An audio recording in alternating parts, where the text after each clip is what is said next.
বন্ধুরা, আমি বানিয়ে নিয়েছি একদম হালকা পাতলা বড়ি মাছ আলু দিয়ে ঝোল, সাথে দিয়ে নিয়েছি কয়েকটা পটল। তো দেখো, এই বাটা মাছ দিয়ে এখন এই গরম তো ভালোই পড়ে গিয়েছে কি বলবো, বেশ গরম। তো এখন এই গরমের সময়তে এইরকম ভাবে যদি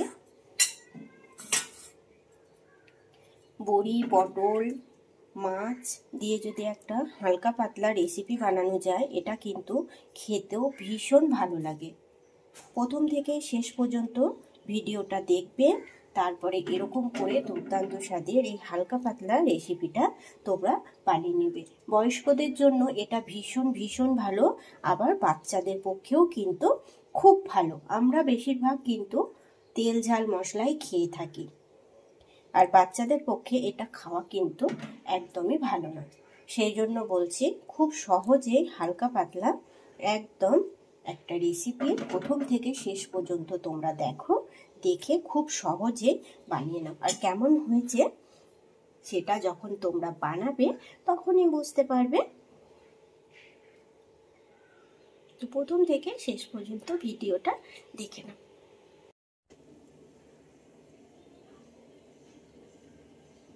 বন্ধুরা, তো দেখো, আজকে আমি অনেক দিন পরে তোমাদেরকে একটা রেসিপি বানিয়ে দেখাচ্ছি। যেহেতু বলেছিলাম আমি যে আমাদের এখন একটু অসুবিধা থাকায় আমি ভিডিও দিতে পারছিলাম না, যেহেতু আমি অন্যান্য রেসিপি বানাতে পারছিলাম না, তো সেইগুলো তো খাওয়া যাবে না। তো কি করব বন্ধুরা, বানিয়ে কি ফেলে দেব? সেই জন্য আমি রেসিপি তৈরি করিনি, আর বানাতেও হয় না, সেই জন্য আমি বানাইনি।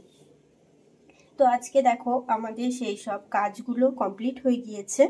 তো সেই জন্য আজকে আমি বাড়িতে একটা হালকা পাতলা করে মাছের একটা রেসিপি দেখিয়ে নিচ্ছি তোমাদেরকে। আমি দেখো, এখানে 4টে বাটা মাছ নিয়ে নিয়েছি। মাছে আমি লবণ হলুদ মাখিয়ে নিয়েছি। এখন মাছগুলোকে আমি ভেজে নেব। এখানে আমি কড়াই বসিয়ে নিয়েছি, আর কড়াইয়ে তেল নিয়ে নিয়েছি। কড়াইয়ের মধ্যে যেহেতু তরকারি ছিল সেই দিনকে, সেই জন্য কড়াইটা একদম দাগ হয়ে গিয়েছে। মেজেছি তবুও উঠছে না, বেশ কয়েকদিন লাগবে, তো তারপরে উঠে যাবে। তো চলো, তেলটা বেশ ভালোভাবে গরম হয়ে গিয়েছে, এখন মাছগুলো আমি ভেজে নেব। মাছগুলো আমি খুব সুন্দরভাবে ভেজে নিয়েছি, এখন এগুলোকে আমি উঠিয়ে নেব। ওটাতে এখন অনেকটা তেল রয়ে গিয়েছে, এখন দিয়ে নেব বড়ি। তো বড়িগুলোকে একটু ভেজে নেব। আমি আগেই বলে নিয়েছি যে একটু হালকা পাতলা করে আজকে মাছের রেসিপিটা বানিয়ে নিচ্ছি, সেই জন্য দেখো বড়িগুলো আমি ভেজে নিচ্ছি। বড়ি দিয়ে আজকে মাছ দিয়ে একটা রেসিপি বানাবো। প্রথম থেকে শেষ পর্যন্ত বন্ধুরা রেসিপিটা দেখবে, আশা করছি তোমাদের অনেক ভালো লাগবে। এখন তো গরম পড়েছে, আর গরমে যদি এরকম একটা পাতলা পাতলা রেসিপি হয় হালকা পাতলা, দেখবে তোমাদের খুব ভালো লাগবে। আর বয়স্কদেরও কিন্তু এটা এই গরমের সময়তে খুব ভালো। বড়িটা ভেজে তুলে নিয়েছি, আর দিয়ে নিয়েছি অল্প একটু দেখো কালো জিরে। তো কালো জিরেটা তেলের ওপরে দিয়ে নিয়েছি। এখন দিয়ে নেব পটল। আলু আর পটল আমি এরকম একটু ডোমো ডোমো করে কেটে নিয়েছি। আজকে বড়ি মাছ পটল আলু দিয়ে আমি রেসিপিটা বানাচ্ছি। তো চলো, আলু পটলগুলোকে আগে একটু হালকা করে ভেজে নেব। পটলটাকে একটু ভেজে নেব, তারপরে তখন সাথে আলুগুলো দিয়ে নেব। দেখো, তেলটা কিন্তু আমি একদম কম দিয়ে নিয়েছি। একটু ভেজে নেব, তারপরে এর উপরে তখন আমি আলু দিয়ে নেব।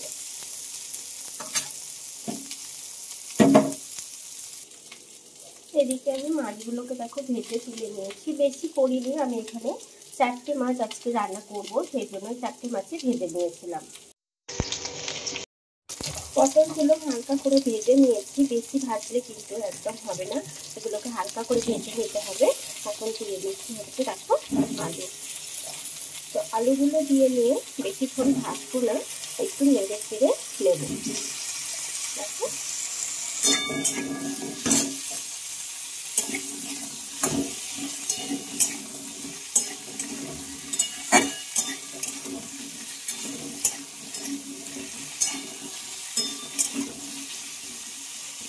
এইভাবে একটু নেড়ে চেড়ে নেবে। বন্ধুরা এখন দিয়ে নেব হচ্ছে লবণ। লবণটা দিয়ে নিলাম, আর দিয়ে নেব হলুদ গুঁড়ো। লবণ হলুদটা একটু ভালোভাবে আলু পটলের সাথে একটু মিশিয়ে নেব।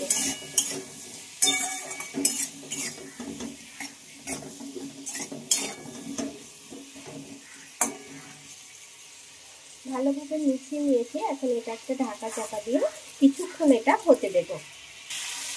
এখন এটা ঢাকা চাপাটা খুলে নিয়েছি। এখন এটার মধ্যে দিয়ে নেব মশলা। এখানে নিয়ে নিয়েছি একটা আমি শুকনো লঙ্কা, একটু আদা, জিরে আর একটু ধনে। এটাই আমি মশলা বেটে নিয়েছি। এতে কিন্তু আর কিছু দিইনি। তোমরা চাইলে এখানে শুকনো লঙ্কাটা না দিয়ে কাঁচা লঙ্কা দিয়ে নিতে পারো। অনেকে তো শুকনো লঙ্কা খেতে চায় না, সেই জন্য বললাম শুকনো লঙ্কা বদলে তোমরা কাঁচা লঙ্কাটা দিয়ে নেবে। আমি এখানে একটাই শুকনো লঙ্কা দিয়ে নিয়েছিলাম। এখন এটার মধ্যে দিয়ে নেবো অল্প একটু জল দিয়ে নিচ্ছি, আর মশলাটা একটু ভালোভাবে কষিয়ে নেব।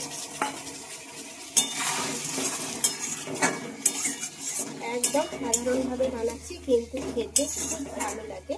তোমরা একবার যেন বানাবে, দেখবে খুব ভালো লাগে। কিন্তু বেশি করে যে ভেজে নেবে আলু পটলটা, সেরকমটা করলে কিন্তু একদম হবে না।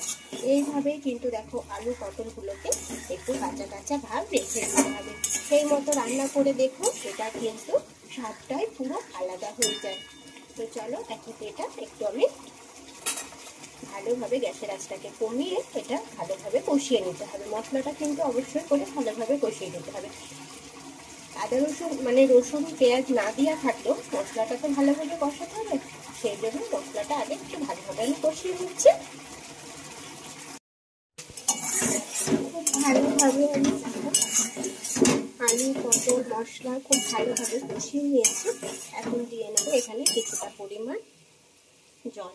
তো জল দেওয়ার আগে কি করবো না, আমি যে বড়িগুলো ভেজে রেখেছিলাম, এই ভাজা বড়িগুলো দিয়ে নিলাম, আর এখানে আমি কিছুটা পরিমাণ জল দিয়ে নেব। এখানে আমি কিছুটা পরিমাণ জল দিয়ে নিয়েছি দেখো বন্ধুরা। আর আলুগুলো কিন্তু দেখো প্রায় সেদ্ধ হয়ে এসেছে, তবে এখনো কিছুটা পরিমাণ সেদ্ধ হবে, সেই মতো আমি জলটা দিয়ে নিয়েছি। আর এখানে কিন্তু একটু পাতলা পাতলাই হবে যেহেতু ঝোলটা, সেই জন্য জলের পরিমাণটা একটু বাড়িয়ে নিয়েছি। তো এখন এটা একটা ঢাকা চাপা দিয়ে এটা কিছুক্ষণ আমি হতে দেবো। হওয়ার পরে তখন মাছগুলো দেবো। এখন এই অবস্থায় মাছগুলো দিলে কি হবে না বন্ধুরা, দেখবে মাছের ভেতরটা না খুব নরম হয়ে যায়। তোমরা ঠিক নামানোর আগে মাছ ভাজা দিয়ে দেবে, তখন সেই মাছটা খেয়ে দেখবে। আর এখন অনেকে কি করে, এই পজিশনে এসে মাছটা দিয়ে দেয়, মানে জল যখনই দেয় ঝোলটা ফোটার সময়তে মাছটা দিয়ে দেয়। সেটা করবে না, নামানোর একটু আগে 2-3 মিনিট আগে দিয়ে ঝোলটাকে একবার ভালোভাবে ফুটিয়ে নিয়ে তোমরা মাছটা নামিয়ে নিয়ে দেখো, সেই মাছটা খেতে সত্যি বলছি ভীষণ ভীষণ ভালো লাগে। তো চলো বেশি বক করবো না, এটা এখন আমি একটা ঢাকা চাপা দিয়ে একটু রান্না করে নেব। আমি ঢাকা চাপাটা খুলে নিয়েছি, আর আলুগুলো দেখো একদম সেদ্ধ হয়ে গিয়েছে, আর এটাও কিন্তু তৈরি হয়ে গিয়েছে ঝোলটা। এখন হচ্ছে দিয়ে নেব আমি ভেজে রাখা মাছগুলো। তো ভেজে রাখা মাছগুলো আমি দিয়ে নিচ্ছি। বাটা মাছগুলো বেশ একটু বড় বড় সাইজেরই ছিল।